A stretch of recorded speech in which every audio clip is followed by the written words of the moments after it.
I am Captain Olivia Pearson, 29 years old, serving in the United States Army. I've commanded logistics convoys through the most dangerous roads in Afghanistan, but nothing could have prepared me for the most brutal battlefield of all, my sister's engagement party. In the humid Charleston air, my sister Amelia, her voice sweet as poison-laced honey, said, "Olivia, dear, where is this fiancé of yours? Or is he busy saving the world somewhere with no cell service?" A ripple of condescending chuckles went through the wealthy guests. My mother added, Now, dear, don't make things up. No one's judging you." My father, by the BBQ pit, remarked to a friend, "She's always had a rich imagination, from serving her country to a billionaire boyfriend." It felt like 100 eyes were stripping me bare, and this borrowed dress suddenly felt as tight as a coffin. They thought they had me cornered. But they didn't know that in my pocket, my phone had just vibrated with a text from him. Coming in hot. Where should I land? If you've ever been made to feel small and invisible by the very people who should love you most, let me know where you're watching from. Hit that like button and subscribe, because this story of betrayal and sweet, sweet justice is for you. The air in my parents' Charleston garden was thick enough to drink. A heavy cocktail of blooming magnolias, salt from the nearby harbor, and the smoky tang of slow-cooking pork from my father's oversized Weber grill. It was the smell of home, or at least, the place I was supposed to call home. Spanish moss dripped from the ancient oaks like old men's beards, and the manicured lawn was dotted with guests in pastel linen and seersucker, the unofficial uniform of Charleston's old money elite. I'd spent the entire 3-hour drive down from Fort Bragg rehearsing my lines, bracing myself. I was Captain Olivia Pearson. I managed supply chains worth hundreds of millions of dollars. I made life-or-death decisions before breakfast. Here, though, I was just Olivia, the odd-shaped puzzle piece that never quite fit the perfect Pearson family picture. My mother, Eleanor, spotted me the second my sensible flats touched her pristine lawn. She glided over, a vision in a floral Lily Pulitzer dress, her smile as bright and hard as a diamond. She kissed the air beside my cheek. "Olivia, darling, you made it." Her eyes did a quick, critical scan of my simple navy blue dress, a loaner from a friend. "Oh, you look comfortable. Not quite like our Amelia, but comfortable." A hot flush crept up my neck. Comfortable. In my mother's vocabulary, it was a synonym for plain, for uninspired, for not trying hard enough. "It's good to see you, Mom," I managed, my voice tight. My father, Richard, looked up from the grill, tongs in hand. "Well, look what the cat dragged in," he boomed, a jovial tone masking the familiar edge of ridicule. "Did your commanding officer give you a weekend pass for this, or did you have to file a formal request?" A few of his golf buddies chuckled. I forced a smile that felt like cracking porcelain. "They let me out for good behavior, Dad." The initial volley was over, but the air remained charged. I felt their unspoken questions hanging in the humid air like gnats. I was a foreign object in their polished world, a discordant note in the perfect symphony of their lives, where value was measured in bank balances and social connections, not in medals or service records. I found a quiet corner near a towering oak tree, nursing a glass of sweet tea, trying to become part of the scenery. But my sister Amelia, the radiant center of this universe, would never allow that. She was holding court near the sprawling porch, a goddess in a pale pink Oscar de la Renta dress, the enormous diamond on her finger catching the afternoon sun and blinding everyone in its vicinity. She saw me, and a predatory gleam entered her eyes. "Olivia!" she called out, her voice carrying across the lawn. She beckoned me over with an imperious flick of her wrist. I had no choice but to walk into the lion's den, a circle of her perfectly coiffed friends. She looped her arm through mine, her grip surprisingly strong. "Everyone, you know my little sister, the captain." She said the title like it was a quaint, slightly embarrassing hobby. "We were just talking about fiancés. Mine," she gestured to a smug-looking man in an obnoxiously expensive watch, "is the brilliant Bradley. But Olivia here has one too. A very mysterious one." "Tell us, Liv, where's this secret billionaire boyfriend you've been telling us about?" The circle of friends turned to me, their smiles a mixture of curiosity and disbelief. The air was sucked out of my lungs. He had a last-minute conference in Geneva. He's flying in later tonight.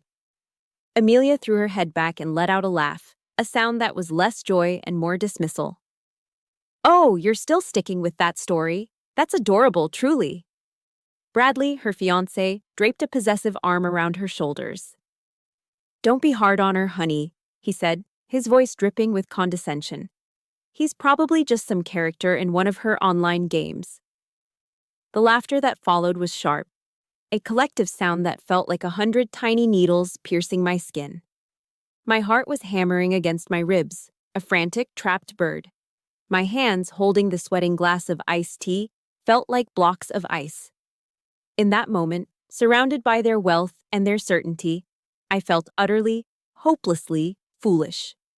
I excused myself, my face burning, and tried to find refuge on the porch. But there was no escape. I overheard my mother talking to my Aunt Patricia, her voice a conspiratorial whisper. She just lives in her own little world, Patty. Always has. We just want her to find some real happiness, you know? Instead of having to imagine things. Then I heard my father talking to one of his friends from the bank. Her whole army career is just a prolonged summer camp, if you ask me. A way to avoid real-world responsibilities. The sting of betrayal from a parent is a unique kind of venom. It doesn't just wound, it poisons the well, contaminating every memory of safety and love you thought you had. The derision from strangers was one thing, but this from them was an amputation of the soul. Just when I thought it couldn't get any worse, my mother appeared at my side, a determined look on her face. She was towing a man in his early 30s, dressed in a crisp Ralph Lauren polo and khaki pants. Olivia, you remember Charles, don't you? His father is a partner at Richard's old firm. I remembered Charles, the man my parents had been trying to set me up with since college. Charles, dear, my mother continued, her voice syrupy sweet. I hear you're still single. Our Olivia is too. She's just a little different. Charles looked me up and down, a slow assessing gaze that ended with an expression of polite pity. He gave me a smile that didn't reach his eyes. It's all right, Olivia, he said, his voice laced with the condescending comfort one offers to a child who's fallen and scraped her knee. Not everyone can be as lucky as your sister Amelia. And there it was, the final, crushing blow. They hadn't just disbelieved me. They hadn't just mocked me. They had brought in my replacement right here in front of everyone. They were trying to fix me, to erase the version of me I'd fought so hard to build and replace her with someone they could understand, someone they could approve of. Standing there, feeling the weight of their judgment, a cold, familiar question echoed in my mind. This cruelty wasn't new. It was a language they had spoken for years. But why? When did I become such a disappointment to them? Standing there in the garden, with Charles's pity washing over me, the humiliation felt fresh, immediate. But the truth is, this wound wasn't new. It was a map of scars layered one on top of the other, etched so deep they had become a part of my landscape. My gaze drifted past the laughing guests, through the French doors, and into the formal living room. It settled on the grand fireplace mantel, a gleaming shrine to my sister's achievements. Her silver tennis trophies stood in a neat row, catching the light next to a framed photo of her graduating summa cum laude from Duke Law. That photo, that gleaming silver cup, was a trigger.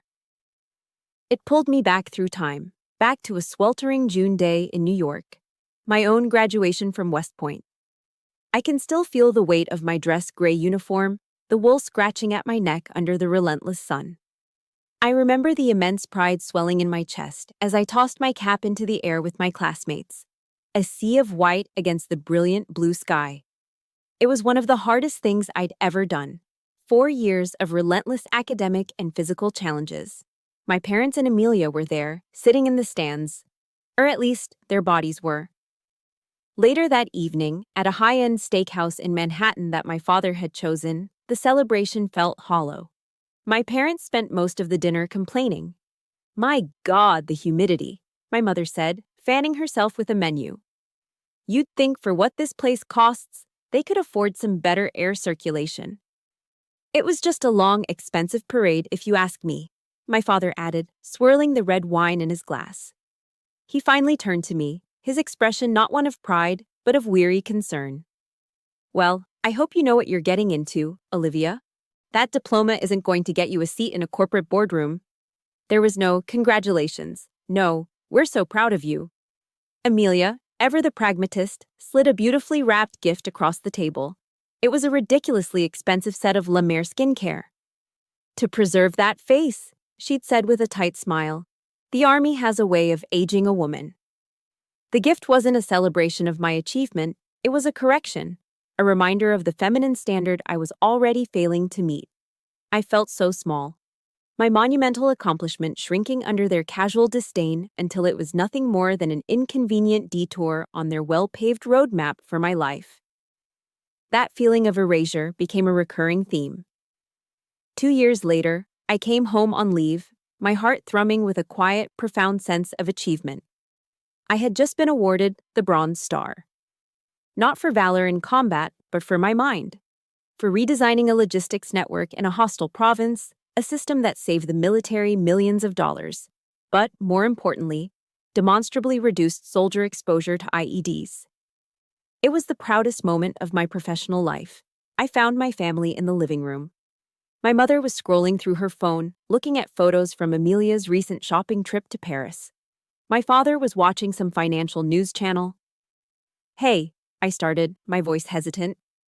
I have some news. I pulled the velvet case from my bag and opened it. The metal lay nestled inside, its bronze finish catching the lamplight. My mother glanced up from her phone, her eyes barely registering it. Oh, that's nice, dear, she said, her attention immediately snapping back to a picture of Amelia posing in front of the Eiffel Tower. My father took the case from my hand. He held the metal, squinting at the inscription. He turned it over a few times as if it were a strange coin he'd found on the street.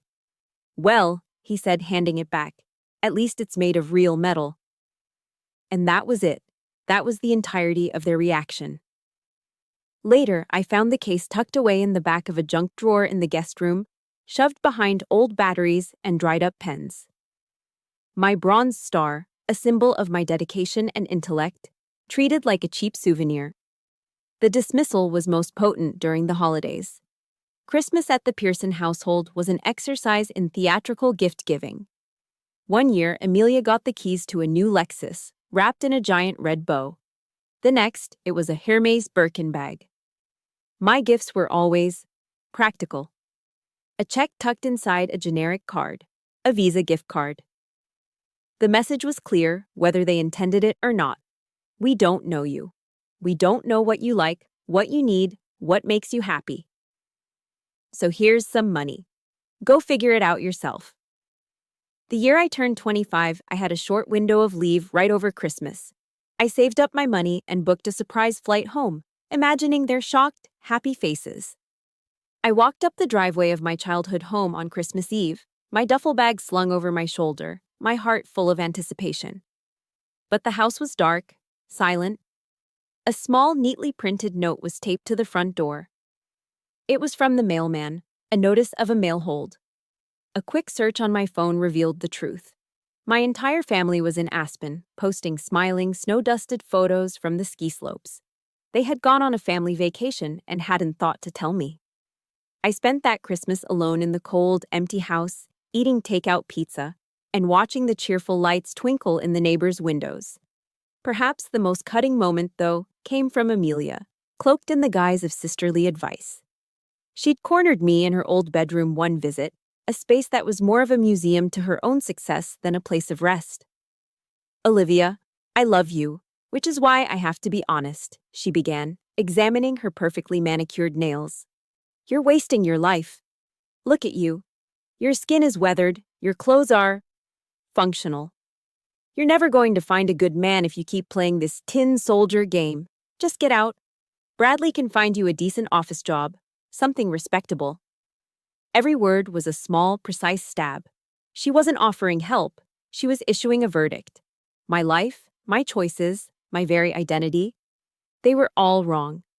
A mistake that needed correcting. The memories flooded back, each one a fresh wave of that old, familiar ache. It was never one single thing.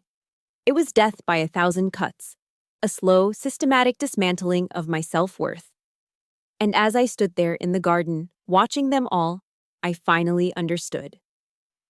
My invisible boyfriend wasn't the real issue. My career wasn't the issue. My dress wasn't the issue. I was the issue. My very existence was a deviation from their perfect plan. My mind flashed to a memory that I often clung to like a life raft. My first commanding officer, a tough-as-nails major who saw right through me. After a particularly grueling training exercise, she'd pulled me aside. "Pearson," she'd said, her voice stern but fair. "In here, nobody cares whose daughter you are. They only care if you can do your job, and you get the job done." That was my lifeline. The first time someone had seen my value for what it was, not for what they wanted it to be.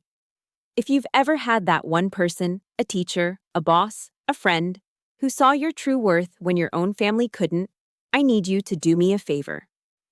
Please hit the like button for them, and in the comments, just type, "I was seen." Because we all deserve to be truly seen. That one piece of validation from the outside world can be the only thing that keeps you from drowning. For me, it was. Because back home, I was always sinking. My commanding officer was right. Back home, I was a disappointment, a problem to be solved. But in the Army, I wasn't Richard and Eleanor's daughter. I was just Pearson. And Pearson got the job done. That was the world I built for myself, brick by painful brick. A fortress of solitude where my worth was measured not by who I knew, but by what I could do. The first brick was laid every morning at about 500 hours. The sharp blare of my alarm would cut through the pre-dawn stillness of my small apartment off base at Fort Bragg. Before the North Carolina sky had even begun to pale, I'd have my running shoes laced, pounding out 5 miles on the quiet asphalt roads. It wasn't a punishment, it was a ritual. It was the time I cleared my head, the steady rhythm of my feet on the pavement, a metronome for the ordered, disciplined day that would follow. My office wasn't a corner suite with a view. It was a windowless, fluorescent-lit room in the heart of the Logistics Command Building. The decor consisted of topographical maps tacked to corkboards, whiteboards covered in complex flowcharts, and the constant low hum of computer servers. There was no glamour here. There was only the immense, crushing weight of responsibility. My job was to make sure that thousands of soldiers had the fuel, the ammunition, the food, and the medical supplies they needed to stay alive. It was a puzzle with a million moving pieces, where a single miscalculation could have catastrophic consequences.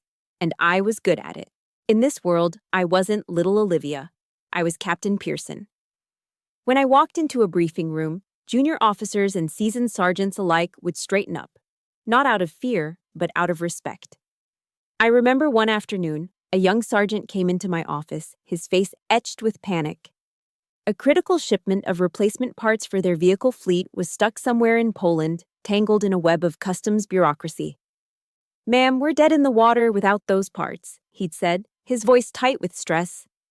I didn't offer platitudes. I pulled up the manifests, made 3 phone calls, and navigated a maze of international shipping regulations. Within an hour, I'd found a solution. I watched the relief wash over his face. "Thank you, ma'am," he'd said, his gratitude genuine. That was my currency. That was my validation. It wasn't a Lexus or a Birkin bag. It was the earned trust of the soldiers who depended on me. Just last week, I'd received an email from a young corporal I'd mentored before his deployment. "Ma'am," it read, "that risk mitigation protocol you taught us. We used it yesterday. The convoy ahead of us got hit by an ambush right where our intel said it was clear. Your method made us double-check. Captain, you saved our lives." An email like that was worth more than every hollow compliment my family had ever failed to give me. It was in this world of logic and consequence that I met Alexander. It was 3 months ago, at a NATO joint exercise in Germany. I was in a cold, sterile conference room at Ramstein Air Base, presenting my analysis on a critical vulnerability in the transatlantic supply chain. I was the only woman at the presenter's podium. The room was full of high-ranking officers from a dozen countries, and one civilian. He sat in the front row, dressed in a perfectly tailored charcoal suit that stood out in the sea of military uniforms. He didn't just listen, he absorbed. When I finished, he didn't offer polite applause, he asked a question. A brilliant, incisive question that cut to the very heart of the problem. A question that showed he understood the strategic implications better than half the colonels in the room. After the session, he introduced himself. Alexander Sterling, he said, his handshake firm, his eyes a startlingly intelligent shade of blue. That was one of the most impressive logistical analyses I've ever seen. He invited me for a coffee at a small traditional German gasthaus in the nearby town. We sat for hours, not talking about family or money or social status, but about drone technology, predictive analytics, and the ethics of artificial intelligence in warfare. It was the most exhilarating conversation I'd ever had. He saw my mind first. To him, my greatest asset wasn't my face or my family name, it was my intellect. Our relationship grew from there, across time zones and encrypted video calls. He was always somewhere else, London, Dubai, Tokyo. But he always made time. He'd listen, his focus absolute as I described the challenges of my day. He never belittled my work. He was fascinated by it. "Olivia," he said once, late at night, his face clear on my laptop screen while he was in a hotel room overlooking a glittering city. "The way you solve these multivariable problems, it's more complex than any corporate merger I've ever navigated. You're extraordinary." To be seen like that, to be valued for the very things my family dismissed as a prolonged summer camp, was a profoundly healing experience. He never made me feel like I needed to be fixed. Which brought me to today. Just hours before I started the drive to Charleston, we had one last video call. He was in his office in Geneva, the sky behind him already dark. "I'm so sorry I can't be there from the start, Liv," he said, his voice filled with genuine regret. "This summit is a nightmare of bureaucracy." "It's okay, I get it," I said, trying to sound more cheerful than I felt. "No, it's not okay," he insisted. "But I promise I'll wrap this up and get on a plane. I want to meet the people who raised such an incredible woman." I just gave a sad little smile. "Oh, you'll meet them," I thought. "You'll see soon enough." His words, meant to be a compliment, felt like a bitter irony. He had no idea what he was walking into. But his promise was the one flickering candle of hope I carried with me as I drove south into the heart of the battlefield I called home. The humiliation had reached its crescendo. Amelia, playing to her audience of sycophants, seized my left hand. She held it up for everyone to see, the bare fingers a testament to my supposed delusion. "See?" she announced, her voice dripping with mock pity. "No ring. Not even a phantom ring. I told you, she makes these things up." Her friends tittered, their laughter a cruel symphony. In that moment, I felt a familiar, sickening spiral of despair. I was cornered, exposed, and utterly alone. Just as I was about to snatch my hand back, a deep vibration started in my pocket. My phone. A text message. But before I could even reach for it, a new sound began to intrude. A sound that didn't belong in this manicured southern garden. It started as a low, deep thrumming, a rhythmic whump, whump, whump that seemed to vibrate up through the soles of my feet. The smooth jazz trio playing near the porch faltered, the saxophone letting out a confused squawk. Conversations died down as heads turned, guests scanning the flawless blue sky. "What on earth is that noise?" Aunt Patricia asked, squinting into the sun. My father, ever the unflappable patriarch, took a confident sip of his bourbon. "Probably a medevac from the hospital over on Calhoun Street," he declared, dismissing the interruption. "Nothing to worry about."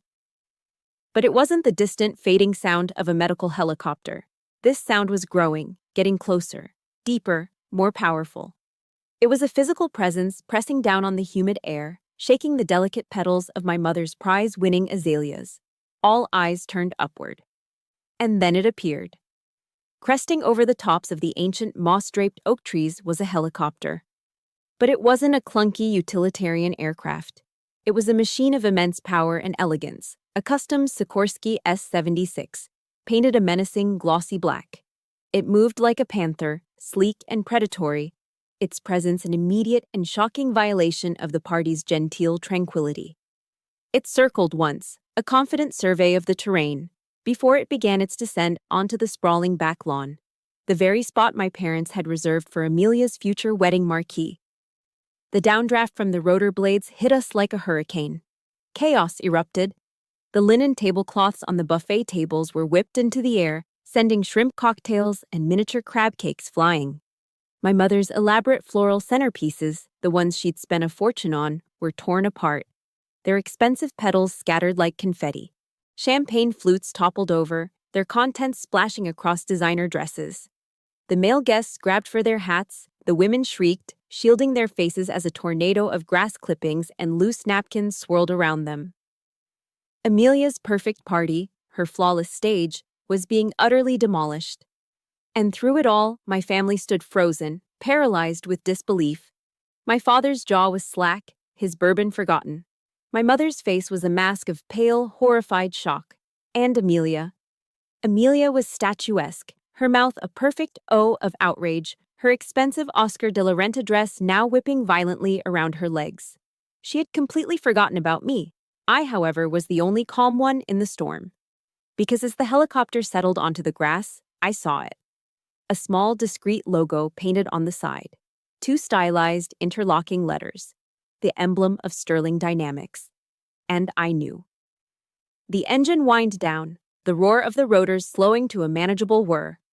The side door slid open with a smooth, expensive hiss. A man emerged, stepping down onto the lawn. He was tall and broad-shouldered, dressed in a Tom Ford suit that probably cost more than my car. He moved with an unshakable confidence, completely unfazed by the chaos he had created. He surveyed the scene not with apology, but with the calm authority of a man who was used to making an entrance. It was Alexander. I felt a slow smile spread across my face for the first time all day, a genuine, triumphant smile. I turned to my mother, who was staring at him as if he were an alien who had just landed. I leaned in and whispered, my voice clear and steady above the dying thrum of the engine. That's him, Mom." Alexander's eyes scanned the crowd of shocked faces for a fraction of a second before they found me. And then, they locked on. He ignored everyone else as if they were merely part of the scenery. My father, my mother, my sister, the 50 stunned guests, none of them existed. He strode directly toward me, his path purposeful, his gaze never wavering. He stopped in front of me, the scent of expensive cologne and the faint, thrilling smell of jet fuel surrounding him. He didn't say a word. Instead, he gently took my face in his hands, his thumbs caressing my cheeks, and he kissed me. It wasn't a polite social peck. It was a deep, possessive, all-consuming kiss, right there in the middle of the ruined party, in front of my stunned family and their scandalized friends. It was a kiss that said, "She is with me, she is mine, she is protected." It was a declaration of truth, a public and undeniable refutation of every lie and every insult they had hurled at me. When he finally pulled back, my head was spinning. He rested his forehead against mine, his voice a low, protective rumble meant only for me. "I'm here now," he whispered. "I won't let anyone hurt you again." Tears of relief, not shame, pricked my eyes. I just nodded, unable to speak. Then, with his arm still wrapped securely around my waist, holding me tight against his side, he turned to face my family. He offered them a devastatingly charming, utterly unapologetic smile. "Hello, everyone," he said, his voice calm and clear, carrying easily across the now silent lawn. "I'm Alexander. Sorry I'm late." The silence that fell over the garden was absolute. It was heavier and more profound than the roar of the helicopter that had preceded it. 50 guests, my entire family included, stood frozen, their faces a gallery of shock and confusion. Alexander's calm apology, "Sorry I'm late," hung in the air, a masterpiece of understatement. My family didn't just hear an apology, they heard a language they understood better than love or respect, the language of power. Before anyone could gather their wits, a quietly efficient assistant in a tailored suit emerged from the helicopter carrying several exquisitely wrapped gift boxes. The top one was a signature Tiffany blue, the other a deep, rich red that screamed, Cartier. He presented them to Alexander, who then turned to my sister and her fiancé. I didn't want to arrive empty-handed, Alexander said with that same disarming smile. A little something to celebrate your engagement. Amelia, for the first time in her life, looked utterly flustered. She and Bradley took the boxes numbly. In the dead quiet, the sound of tearing gift wrap was unnaturally loud. Bradley opened his first. Inside, nestled on a silk cushion, was a watch. But not just any watch. I saw Bradley's eyes widen, a flicker of avarice and disbelief in them. It was a Patek Philippe, a limited edition model I knew he'd only ever seen in magazines. I heard him whisper hoarsely to my father, his voice cracking, This is worth more than my condo. Amelia opened hers next. Inside was a Harry Winston diamond necklace, a river of light that glittered violently in the afternoon sun. It made the massive diamond on her finger look like a child's toy. Alexander simply gave a slight, dismissive shrug. Just a small token of our congratulations. The message was brutally effective. The very symbols of wealth and status my family worshipped, the things Bradley flaunted to assert his dominance, were, to Alexander, nothing more than casual trinkets. He hadn't just joined their game. He had proven that he was playing in a league they couldn't even comprehend. It was Bradley who tried to recover first, attempting to reclaim some semblance of control by steering the conversation to his own turf. He puffed out his chest, adjusting the cuff of his own, suddenly inadequate, watch. So, Alexander, he began, his voice a little too loud. Impressive entrance. You must do well for yourself. Are you in finance? The market's been volatile. I've been making a killing in tech futures, myself. Alexander turned his full attention to him, his expression one of polite interest. I'm not in finance, no, he replied smoothly. And I don't really follow the market. He paused for a beat, letting the silence stretch just long enough to be uncomfortable, before delivering the final, devastating blow. The market follows me. A few guests gasped. Bradley's face went from smug to ashen in a single second. He just stood there, his mouth slightly open, completely and utterly neutered. He had tried to engage in a pissing contest and had just been drowned by the ocean. But the true reckoning was yet to come. It was my father, his banker's mind finally connecting the dots, who pieced it all together. He had been staring at the subtle, interlocking SD logo on the helicopter. His face, which had been pale with shock, was now turning a sickly shade of gray. He took a stumbling step forward, his voice a disbelieving croak. Sterling Dynamics? It can't be. You're Alexander Sterling. Alexander simply nodded, his gaze steady. My father spun around to face my mother, his voice rising in panic.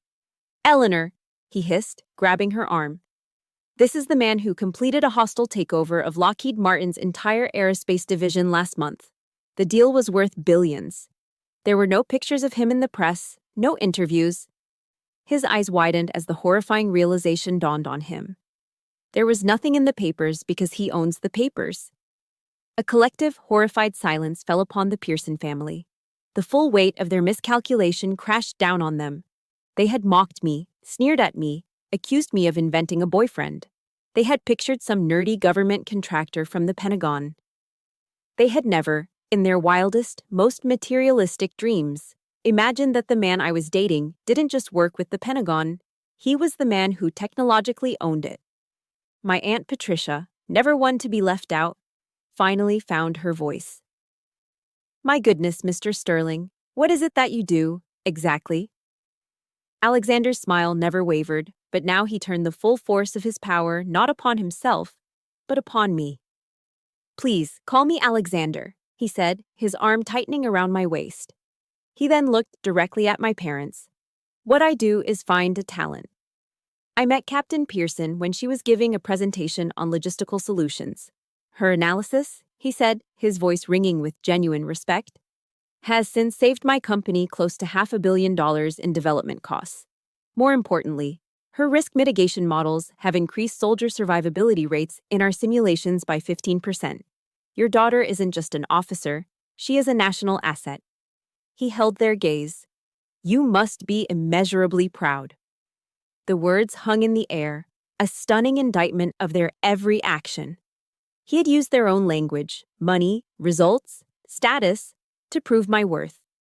He had shown them that the very thing they had ridiculed was the source of my greatest value.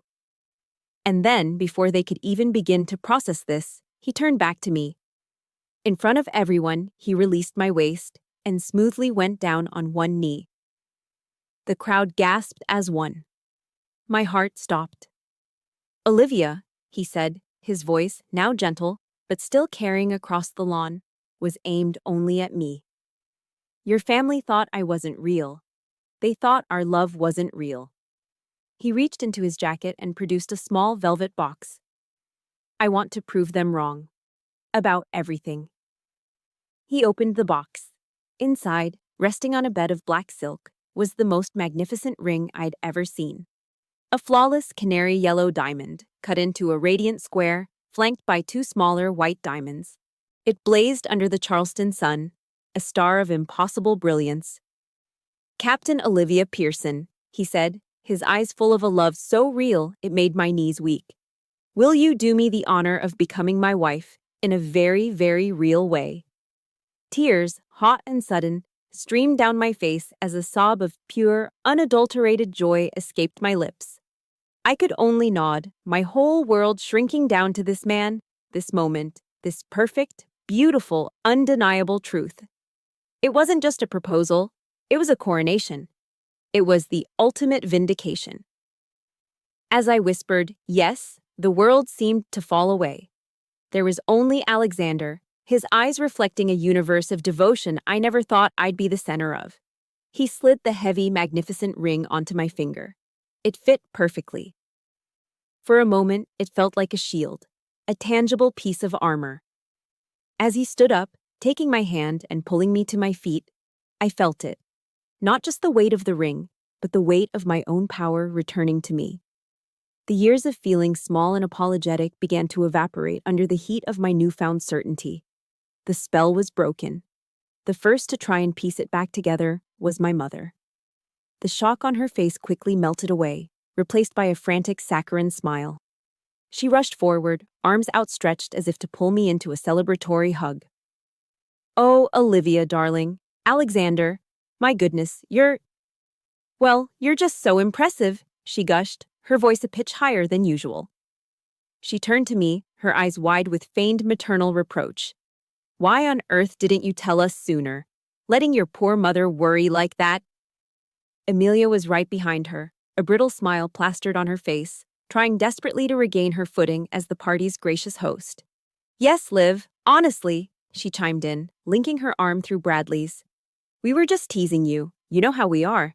It was all in good fun. Good fun. The words echoed in the space where the cruelty had just been.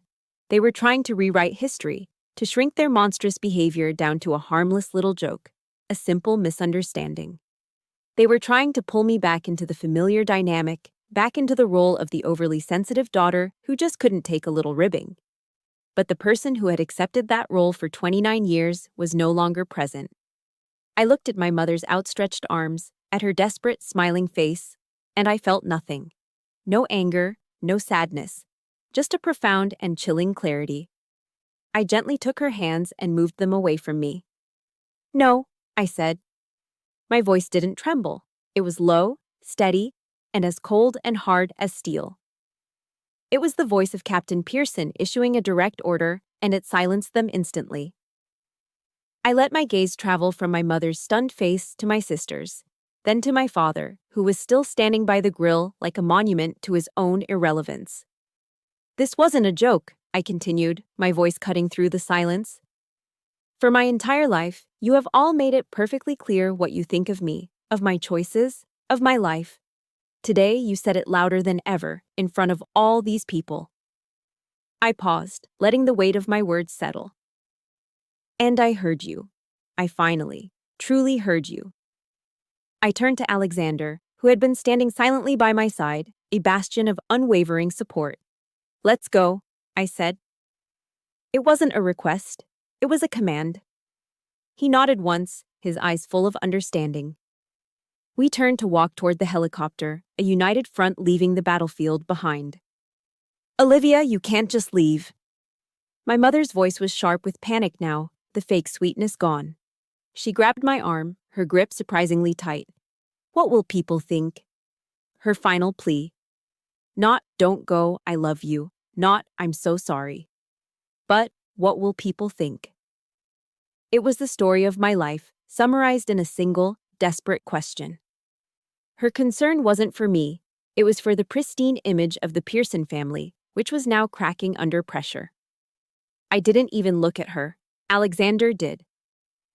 He gave a subtle, almost imperceptible nod to his assistant, who was still standing discreetly near the helicopter. The young man immediately strode forward. He approached Amelia and held out a thick, cream-colored envelope embossed with the logo of a prestigious private bank. Amelia stared at it, bewildered. "What is this?" "A wedding gift," Alexander said, his voice calm and even.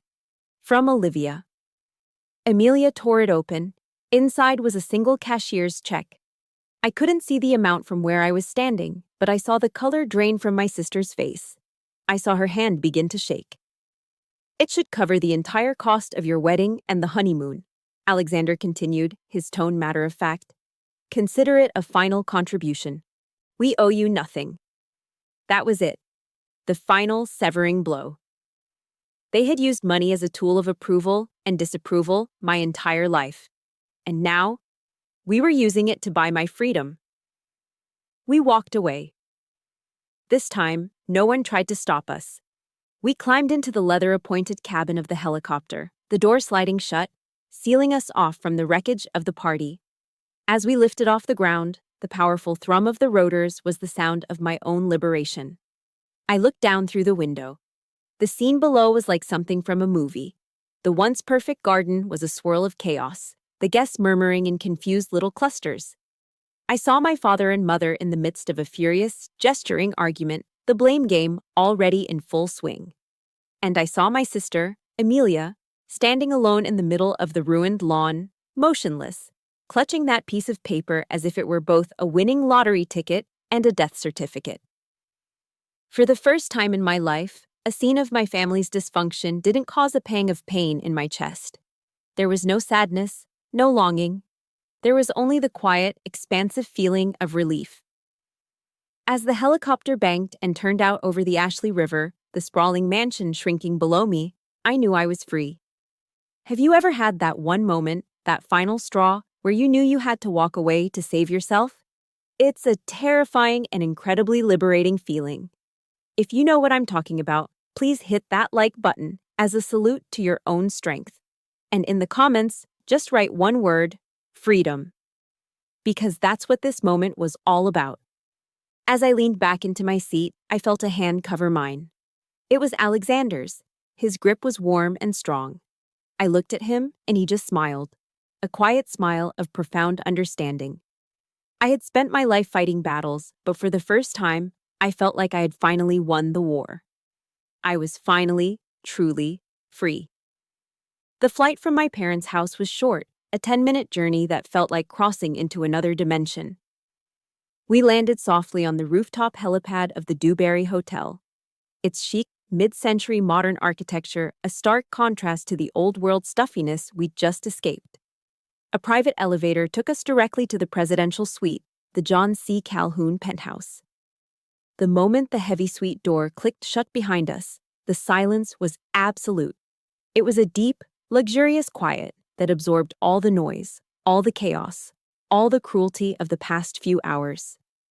Floor-to-ceiling windows revealed a breathtaking panorama of Charleston glittering below, the church steeples and the Ravenel Bridge illuminated against the deep indigo of the evening sky. For the first time all day, I felt like I could breathe. And then, the fortress I had so carefully constructed around my emotions for the past 29 years finally crumbled. The adrenaline that had sustained me through the confrontation vanished, leaving behind a profound, bone-deep exhaustion. I stumbled over to a plush velvet sofa and collapsed, my body suddenly feeling too heavy for my own skeleton to support, and I began to cry. It wasn't the quiet, dignified tears of a soldier. It was a raw, ugly, gut-wrenching sob that tore its way up from a place deep inside me I didn't even know existed. It was a storm of every dismissive comment, every forgotten achievement, every lonely Christmas, every ounce of shame and rage I'd swallowed down for nearly 3 decades. It all came pouring out in a flood of shuddering, gasping breaths. Through it all, Alexander was just there. He didn't try to fix it. He didn't offer empty platitudes like, "It's going to be okay." He simply disappeared for a moment and came back with a glass of water, placing it silently on the marble coffee table. He took a soft gray cashmere throw from the back of an armchair and gently draped it over my shoulders. Then he just sat in the chair opposite me, a quiet, steady presence in the storm. His silence was the most compassionate thing anyone had ever given me. It was permission. Permission to be broken. After what felt like an eternity, the sobs subsided into hiccuping breaths. I felt raw, empty, but strangely peaceful. "In the army," I said, my voice hoarse, "they train us in mental resilience. They teach you that acknowledging the wound is the first step to treating it." "Sounds like a smart policy," he said softly, his voice a calm anchor in the quiet room.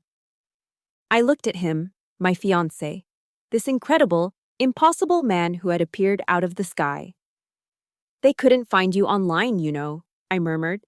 "That's why they were so sure I was making you up." He nodded, his expression somber. "I know, and I'm sorry that my privacy put you in that position, Olivia." He leaned forward, his elbows on his knees. "A few years ago, the family of a business associate of mine in Silicon Valley was targeted in a violent kidnapping and ransom attempt. It was brutal. After that, I made a decision. For the safety of my employees, my partners, and the sensitive nature of our defense contracts, I hired the best cybersecurity firm in the world to create a digital blackout. They scrubbed my existence from the public internet. It's not a secret, it's a security measure." He looked me directly in the eyes. "Our safety comes first." I believed him, utterly. I had never once doubted him, but hearing the logical, protective reasoning behind his invisibility filled the last remaining cracks in my heart with a profound sense of trust. I felt safe. It was a feeling that lasted for approximately 10 minutes. The peace was shattered by the sharp, insistent buzz of my phone on the coffee table. The screen lit up. The name displayed was Mom. A fresh wave of nausea washed over me. I ignored it. It buzzed again and again. After the 4th missed call, a notification popped up. New voicemail. Against my better judgment, a morbid curiosity made me reach for it. I pressed play, putting the phone on speaker, somehow wanting Alexander to be a witness to the madness I had endured.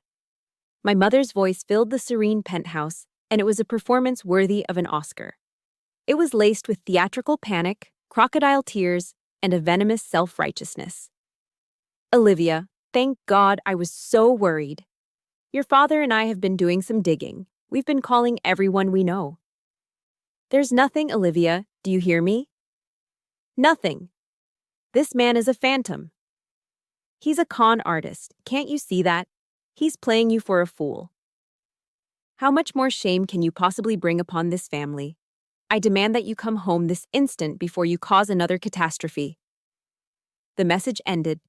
The silence that followed was thick with the poison she had just spewed into our sanctuary.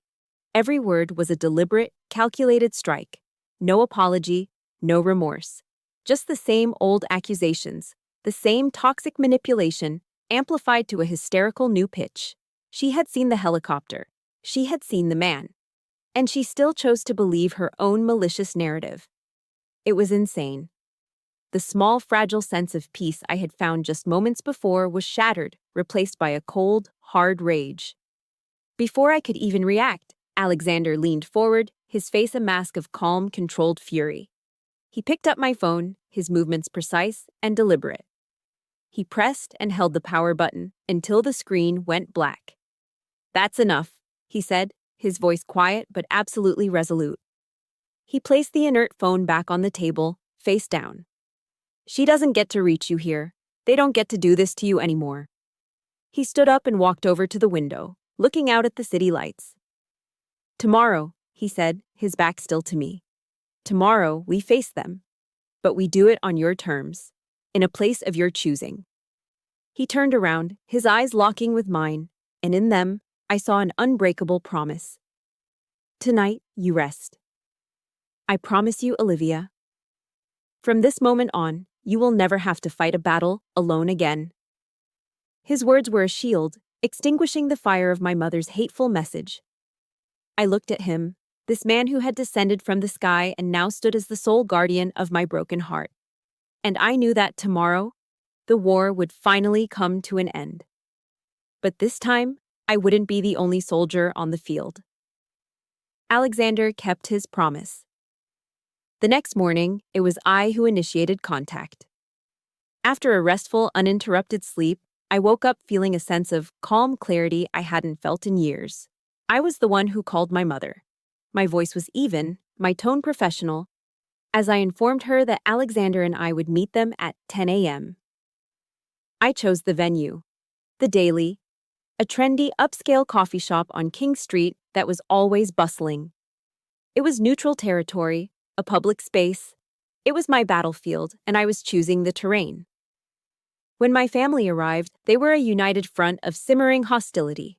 My father, my mother, Amelia, and Bradley walked in together, their expressions grim and determined. They looked less like a family coming for coffee and more like a prosecution team arriving at a trial. They found us already seated at a large table near the window, 2 cups of artisan coffee between us. We looked relaxed, composed. The psychological advantage was already ours. My father didn't bother with pleasantries. He sat down opposite Alexander, his briefcase clicking shut on the table with a sound of finality. "We're glad you agreed to meet," he began, his voice low and prosecutorial. "Because this charade is over. We spent all night on the phone. We called everyone we know in Washington, in finance. Nobody has ever heard of you, Sterling. Nobody." Bradley leaned forward, trying to look intimidating. "The private jet, the fancy watch. It's a good scam, I'll give you that.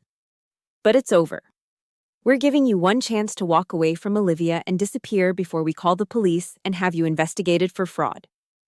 They were so confident, so absolutely certain in their self-righteous crusade to save me from the life I had chosen. They hadn't learned a single thing. They saw the evidence of Alexander's power, and their materialistic minds could only process it in one way.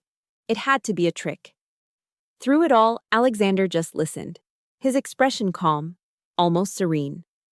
He took a slow sip of his coffee before placing the cup down gently. Then, he smiled. It was a terrifyingly pleasant smile. "Richard," he said, his tone perfectly reasonable, "I completely understand your concern. As a father, you have a right to be protective." He then took out his phone, his movements unhurried. "In fact, I want to help you with your due diligence." With a few taps, he looked up. "I've just sent an email to the 4 of you. You should receive it now." As if on cue, 4 phones buzzed on the table.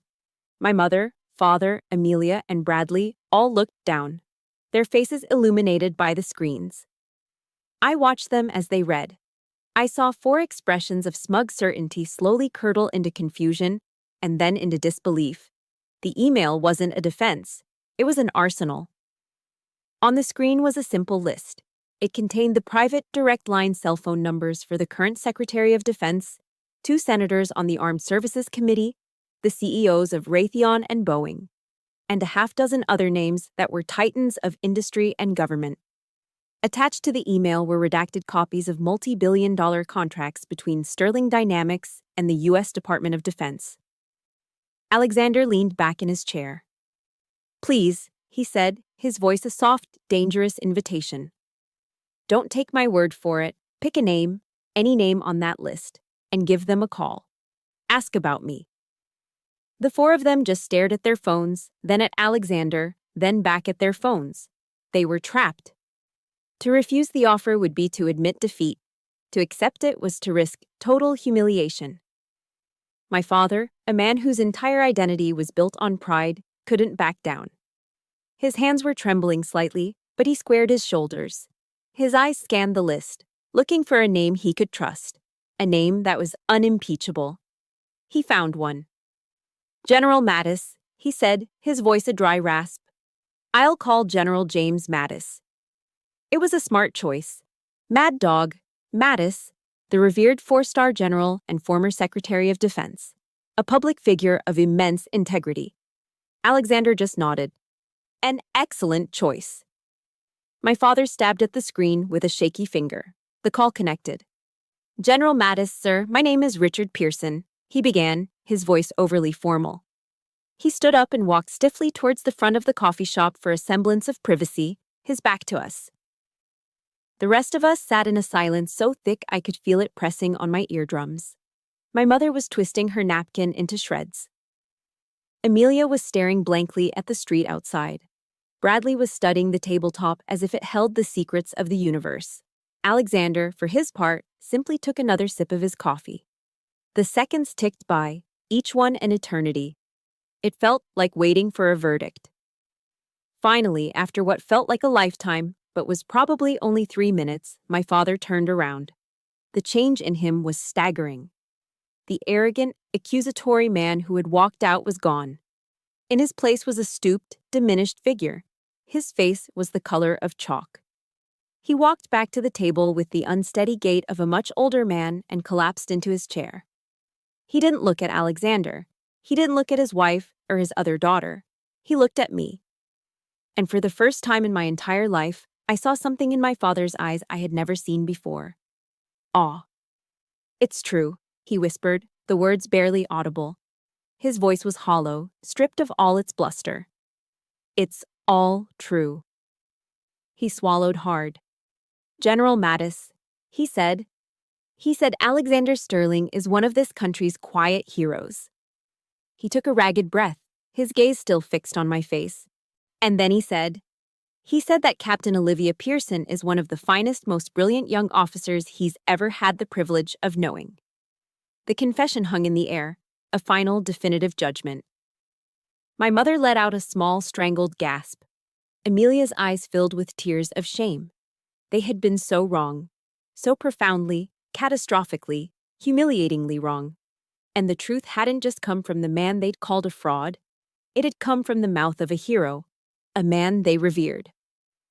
There was nowhere left for them to hide. The trial was over, and they had lost. The truth once spoken left a vacuum in its wake. The battle was won. But looking at the 4 shattered faces across the table, I realized the war wasn't over. A new, more complicated question hung in the heavy silence of the coffee shop. What now? The magnificent structure of Pearson pride, the one they had built over generations, had been leveled to the ground in a matter of minutes, and they were left sitting in the rubble. My father, Richard, the unshakable patriarch, sat slumped in his chair, looking older than I had ever seen him. Bradley, the master of smug confidence, was staring down at his own hands as if he'd never seen them before. And my mother, Eleanor, finally broke. The sound was quiet at first, a hitching breath. Then she covered her face with her hands and began to weep. But these weren't her usual tears of frustration or manipulation. These were the ragged, ugly sobs of genuine shame. It was my father who spoke first, his voice a gravelly ruin of its former self. He didn't look at Alexander. He looked only at me. Olivia, he said, and my name sounded like a foreign word in his mouth. I am sorry. He shook his head, a gesture of profound defeat. There are no excuses for how I've behaved. I failed. As a father, I failed you. The confession coming from a man who had never admitted to being wrong about anything in his life was as shocking as the helicopter landing. It broke the spell. My mother looked up, her face blotchy, her mascara running. He's right, she whispered through her tears. We were awful, just awful. I'm so sorry, my baby. Amelia just stared at me, her own eyes glistening with unshed tears. I'm sorry, Olivia, she managed, her voice barely audible. Their apologies were clumsy, broken, and utterly devoid of their usual polished grace. For the first time, they felt real.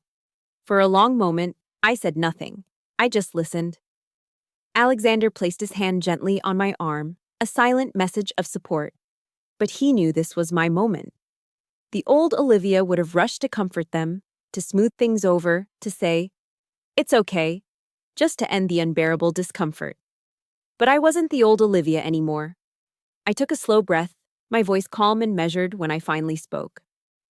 "I hear your apologies," I said, and all four of them looked at me with a desperate, hopeful attention.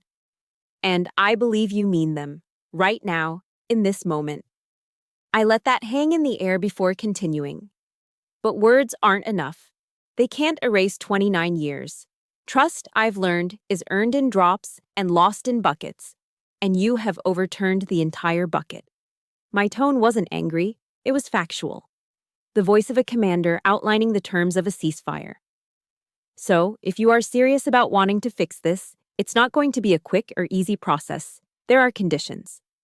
I saw a flicker of the old defensiveness in my mother's eyes, but my father silenced her with a look. "Whatever you want, Olivia," he said quietly. "Just tell us." "First," I said, leaning forward, "you will make an effort to understand my life. Not the version you've invented, but the real one. You will learn what my rank means. You will ask about my work, and you will listen to the answers. You will respect my career as you respect Amelia's." I turned to Amelia and Bradley. "Second, you will treat Alexander with the respect he deserves. Not because he's wealthy, but because he is the man I love and the man who has shown me more kindness and validation than my own family ever has." I paused, then delivered the final, most important term.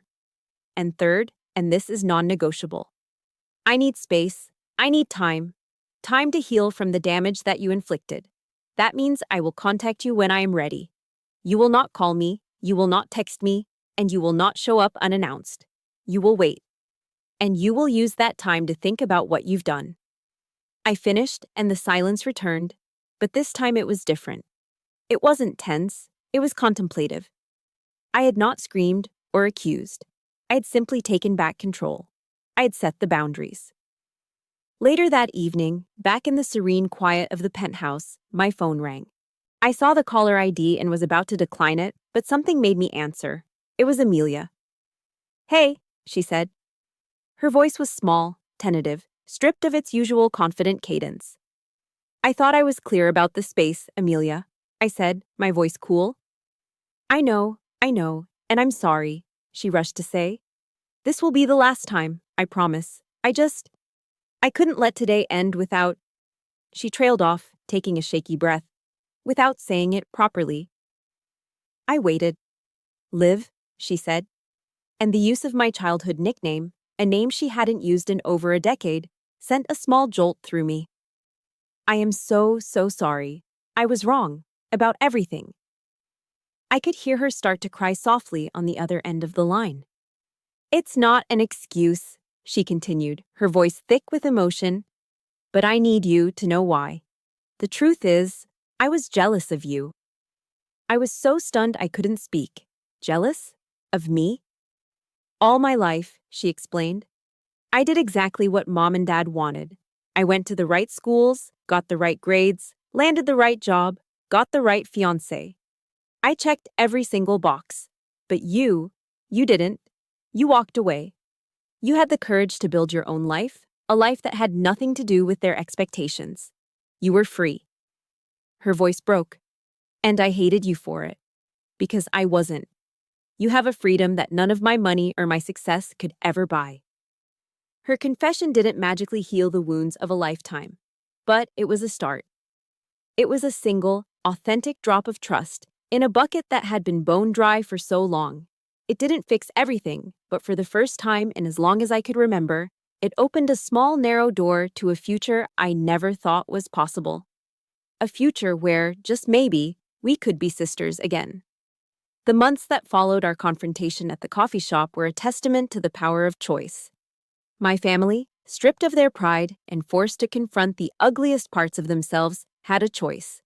They could retreat into bitterness, or they could begin the slow, arduous work of rebuilding. To my everlasting surprise, they chose the latter. It didn't happen overnight. It happened in small, deliberate actions, like drops of water slowly refilling the bucket they had overturned. My father, Richard, began to read. I'd call home, and he'd be in his study, not with the Wall Street Journal, but with thick history tomes by Stephen Ambrose. He started asking me questions, real questions, about my work. He wanted to understand the difference between a battalion and a brigade, the strategic importance of a supply depot. For the first time, he spoke my language, his curiosity clumsy but achingly sincere. My mother, Eleanor, in a move that shocked me most of all, joined a local chapter of Blue Star Families, a support network for military families. She, who had once seen my career as an embarrassment, was now spending her Tuesday evenings listening to the stories of other Army moms, learning about the unique challenges and sacrifices they faced. She started sending me care packages, not with cash, but with things I actually needed. Good coffee, thick wool socks, and homemade cookies that tasted of a childhood I barely remembered. Even Amelia and Bradley changed. They channeled their formidable legal skills into action. Once a month, they began hosting a pro bono legal clinic for veterans, helping them navigate the labyrinthine VA system and fight for the benefits they had earned. They were using their privilege not for themselves, but for others. They weren't just saying sorry, they were being sorry. The true turning point came 4 months later. I was in my office at Fort Bragg when I received a call from my commanding general. I had been selected for a below-the-zone promotion to major, 2 years ahead of schedule. More than that, I was being given command of my own logistics battalion. At 30, I would be one of the youngest female battalion commanders in the Army. My first call was to Alexander. My second, with a knot of apprehension still in my stomach, was to my family. The reaction on the other end of the line was not the polite, detached interest of the past. It was an explosion of pure, unadulterated joy. That weekend, they threw me a party. Not at their house, but at my favorite steakhouse in Charleston. The toast my father gave that night is a memory I will carry with me forever. He raised his glass, his eyes shining with tears. "To my daughter," he said, his voice thick with emotion, "Major Olivia Pearson, a true leader and the finest woman I know." In that moment, the ghosts of every past slight and every dismissive comment finally faded into nothing. I was home. 6 months after that chaotic engagement party, Alexander and I were married. We didn't choose a grand cathedral or a lavish country club. We chose a place of profound symbolism. At dawn, on a small ferry crossing the Charleston harbor, our closest family and friends watched as we exchanged our vows on the grounds of Fort Sumter, the very place where the first shots of the Civil War were fired. It felt fitting. It was the end of our own Civil War, the beginning of a new era of peace. Amelia was my maid of honor. Her speech was not about our childhood squabbles, but about courage and inspiration. "My sister, Liv," she said, looking at me with an expression of pure love, "is my hero. She taught me that true strength isn't about being perfect. It's about having the courage to be exactly who you are." As my father walked me down the aisle formed by the fort's old cannons, he leaned in and whispered in my ear the words of final healing balm on all the old wounds. "You," he said, "are the greatest achievement of my life." Standing there, holding Alexander's hands, with the American flag snapping in the sea breeze above us, and my family watching with nothing but love in their eyes, I felt a sense of wholeness I had never known was possible. 1 year later, that feeling has only deepened. I'm standing on a stage at Patriots Point, the majestic silhouette of the USS Yorktown aircraft carrier behind me. I'm in my Army service uniform, the gold oak leaves of a major gleaming on my shoulders. Alexander is beside me, his hand holding mine, a quiet, constant source of strength. Today is the official launch of the Pearson Sterling Scholarship Fund, a foundation we created to provide college education for the children of fallen and wounded soldiers. It's our shared mission, a way to build a legacy of service together. In the front row, my family is beaming. My mother is dabbing her eyes with a handkerchief. My father is watching me with an expression of boundless pride. Amelia and Bradley are applauding, their faces alight with joy. They are not just spectators anymore, they are partners. They are on the board of the foundation, their energy and expertise essential to its success. I look at them, my family, rebuilt not on the ashes of the old, but on a new foundation of honesty, respect, and hard-earned love. Then I look out at the harbor, at the morning sun dancing on the water. I once thought that justice was about winning, about proving the people who hurt you wrong. But I see now that the best revenge isn't a victory in battle. It's building a lasting peace. It's having the serenity to accept the past you cannot change, the courage to change the future you can, and the wisdom to know the difference. I didn't have to choose between the woman I was and the family I wanted. Somehow, against all odds, I got to have it all. That day, standing on the stage, I realized my story wasn't just about me anymore. It's for anyone who ever felt like they were on the outside looking in, for anyone who had to build their own definition of worth when the world gave them a different one. Your past doesn't have to be your future. You have the power to lay down your arms and build your own peace. Thank you for being a part of my journey. If this story resonated with you, please consider subscribing and joining our community. Together, we can share more stories of resilience, hope, and the incredible strength it takes to heal.